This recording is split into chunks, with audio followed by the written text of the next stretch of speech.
Hey everyone, it's the Angry Honey Badger, and it's time to take a look at the most recent patch update for League of Legends. This is patch 3.5 balance update. I thought the last one was 3.5 as well, but whatever, we'll go ahead and just talk about this anyways. What I like to do with these is go over those, talk about the changes, see if any of them are going to be life-changing, and we can discuss all that fun stuff in the comments and whatnot. So, first off, starting with champion changes, we have Akali, Mark of the Assassin. The initial damage on that is actually going to be reduced, but they're going to be changing the ability power ratio on the detonation of it up a little bit. So basically it'll have a little less just kind of face value poke, but consuming it now will be better for her. And then on Shadow Dance, the charge rate on that is actually going to be a little bit more increased early on, so look out for that. Not going to really change her too much. She's a strong champion, so if you know how to play her, this is going to be fine for you. Next, we're taking a look at Corki. Missile Barrage now fires the big one every third missile instead of every fourth, and the missile charge rate has been reduced now, or it reduces as it goes on. Next, we have some changes happening to Karma in this patch. We have Gathering Fire. The mantra cooldown reduction has been increased 2 seconds at all levels from 1.5, and 2. And then Inner Flame, the detonation area now occurs at the actual point of the missile impact. So that's going to be helpful for that, just kind of tweak that a little bit. Focus Resolve mana cost is being reduced on this at later ranks, which will help her out a little bit on the whole mana side. And then it now applies a Gathering Fire's effect on each stance of damage dealt, instead of only one on the initial application. So that's going to be changing a tiny bit, but that should actually make it, I don't know, better a little bit. Mana reduction, that's nice. And then Inspire, we have the movement speed duration is going to be increased, so it's a tiny bit longer. And then they fixed a bug in the tooltip where it stated that the shield was giving different amounts than it actually was. And then Mantra bonus, Defiance. Movement speed bonus is now always 60%, so whenever you use it with your mantra, you're going to be faster than it scaling the whole game, because you'll always have 60% now. And then the allied shield range on that is actually going to be now up 100 as well, so it'll be a little bit easier to put that out a little bit further. So all these changes to Karma actually are going to be pretty much just, I don't know, just tweaking her for the most part. They do sound a little bit better in the long run, though, so it should help Karma out, who I currently think is really fun and actually decently strong, so that's kind of awesome. Next, we're taking a look at Kale, Divine Blessing. The cast range is going to be reduced on that a little bit, and the same thing for Intervention. Cast range on that's going to come down a little bit. She has a lot of high poke from range, and that's a little bit tough for people to deal with, so they're going to nerf her range just a little bit.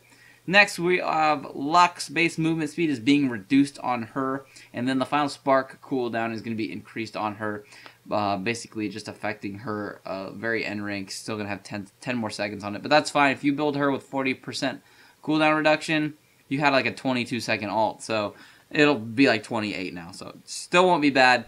Lux needs a little tweak. She's pretty strong right now, so little tweaks on Lux. Next, we do have Morgana. Dark Binding mana cost being reduced, and Soul Shackles mana cost reduced to 100 at all ranks, instead of that going up every time you put a point in it.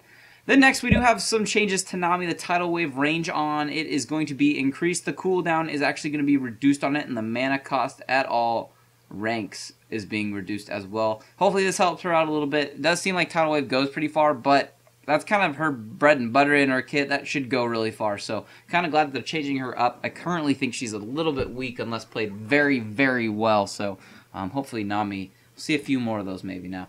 Next, we do have Nautilus. A couple changes. Base armor is going to be increased to 19 from 15. Titan's Wrath cooldown is going to be reduced, which should help, because at the very beginning, man, that 26 seconds is pretty long.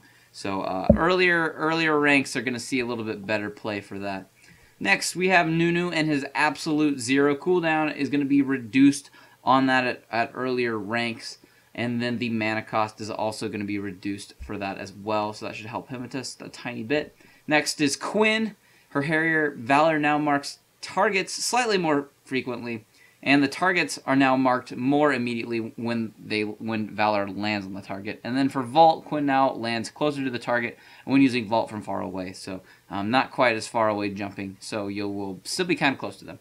And then we have Urgot, the Acid Hunter, Noxian Corrosion Charge. Now displays Acid Hunter's lock-on range while there is a visible nearby enemy champion marked by its damage or whatever. So A little bit of a tweak there, you could call it.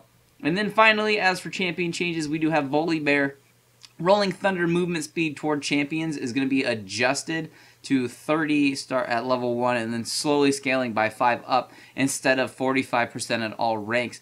Basically what this is going to do is jungling Volibear is going to have to put points into his Rolling Thunder if he wants to have faster ganks at the beginning of the game. A lot of people only put 1 point to it, and you already had your 45% movement speed, so his ganks were a little bit easier. This way, they're going to make it so you can't quite steamroll on your ganks early on because Volibear is a very strong champion, as we all know, with his passive. So this will kind of slow him down from getting out of control early on in the game, just by a little bit.